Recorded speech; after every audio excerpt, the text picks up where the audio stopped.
5,000 कर्मचाऱ्यांना दिलासा, कंत्राटी शिक्षकही होणार कायम। ठाणे महापालिकेत झालेल्या संयुक्त बैठकीत आयुक्तांनी दिलेल्या तत्वतः मान्यतेनुसार सुमारे फायलेरिया विभागात कर्मचाऱ्यांसह 5,000 कंत्राटी कामगारांना दिलासा मिळणार असून अनेक वर्ष सेवेत असलेले कंत्राटी शिक्षकांना कायम सेवेत घेण्याचे मार्गही मोकळे झाले। आमदार संजय केळकर यांच्या सातत्यपूर्ण पाठपुराव्याला यश आल्याने गुरुवारी शासकीय विश्रामगृहात त्यांचा हृदय सत्कार कर्मचाऱ्यांनी केला। ठाणे महापालिकेच्या मुख्यालयात कंत्राटी कामगारांच्या विविध प्रश्नांबाबत आमदार संजय केळकर, आयुक्त सौरभ रावत आणि कामगार प्रतिनिधींची संयुक्त बैठक झाली। या बैठकीत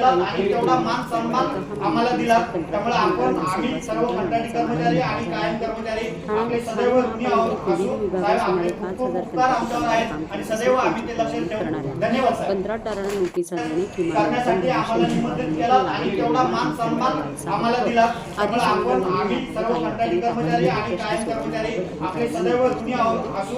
त्याची अंमलबजावणी म्हणाले की आरोग्य विभागातील कर्मचाऱ्यांच्या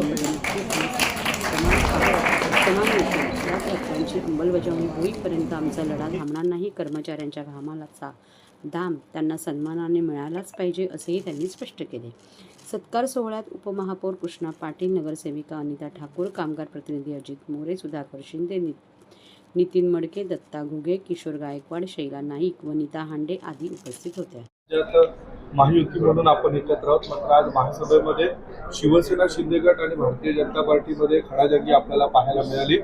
प्रश्न उत्तराचा तास होता, त्यामध्ये काही भारतीय जनता पार्टीच्या नगरसेवकांना बोलून लक्षवेधी देखील महापौरांनी ती बाजूला ठेवली आणि महासभा ओळखती घेतलेली आहे। कसं वास्तविकपणे लोकशाहीमध्ये सभागृह जे आहे ते दोन्ही लोकांना जे त्यांचे प्रश्न आहेत ते मांडण्याकरता आहे आणि त्याच्यामुळे अशा प्रकारची जर कोणी अडेलपी करत असेल, अशा प्रकारची कोणी हुकुमशाही करत असेल तर भारतीय जनता पार्टीचे नगरसेवक महापालिकेमध्ये कदापि सहन करणार नाहीत।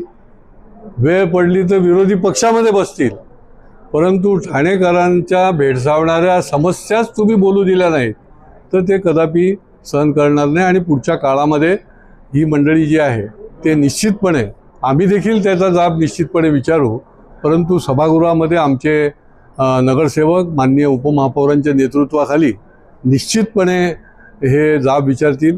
हा कुठला प्रकार आहे? तुम्ही बोलून नाही द्यायचं आणि आता ते दिवस गेले की तुम्ही आपला एकामागे एक ठराव पास करून घेणार, हे आता चालणार नाही। त्या सभागृहामध्ये योग्य तो मान सन्मान आणि योग्य तो हक्क जो आहे तो प्रत्येकाला मिळाला पाहिजे, याच्याकरता त्यांनी ही भूमिका घेतली पाहिजे। खरं म्हणजे ही महापालिका आणि हे शहर जे आहे ते माननीय उपमुख्यमंत्र्यांचं आहे। माननीय शिंदे साहेबांनी याची ताबडतोब दखल घेतली पाहिजे की अशा पद्धतीने जर सभागृहामध्ये बोटचेपी आणि गळचेपी जर होत असेल तर ते अजिबात चालणार नाही। जोरात बोला जरा। केलकर साहब, आपका बहुत बहुत धन्यवाद। मैं बहुत ही कृतज्ञ हूँ कि आज मुझे मौका मिला है बताने का कि अनुकंपा तत्व पर जो नियुक्ति होने वाली है वो कितने समय से रुकी हुई थी। आज आपके ही कारणवश यह न्याय हमें मिल पा रहा है, उसके लिए मैं बहुत बहुत आभारी हूँ। साथ ही साथ दत्ता घुगे जी की भी बहुत बहुत आभारी हूँ, क्योंकि उनका भी सहयोग बहुत अधिक है। जिस तरीके से वो काम को कर रहे हैं और सरकार जो समय मिल रहा है हमें, वो अतुलनीय है। धन्यवाद।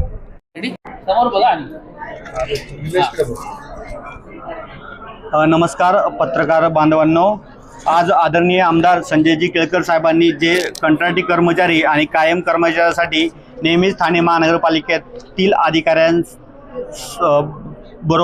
विविध विषय मार्गी लावत असतात, त्यातील 4-5 विषय आमचे माननीय आयुक्त महोदय यांच्यासमोर विषय मागील 17 तारखेला मार्गी लागलेले आहेत।